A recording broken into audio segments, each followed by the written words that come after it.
জাফরানি পোলাও বানিয়েছি, যেটা আমাদের বাড়ির সবাই পছন্দ করে।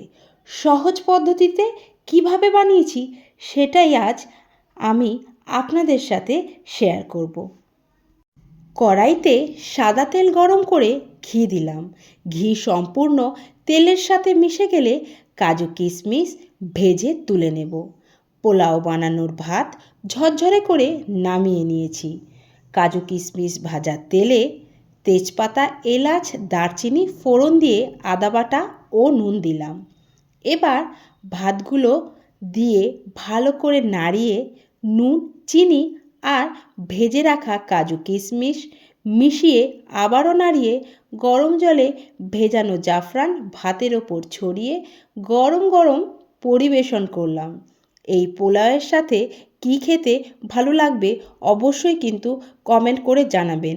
আর আমি পোলাওয়ের সাথে কী বানিয়েছি পরের ভিডিও নিয়ে অবশ্যই আপনাদের সামনে উপস্থিত হব।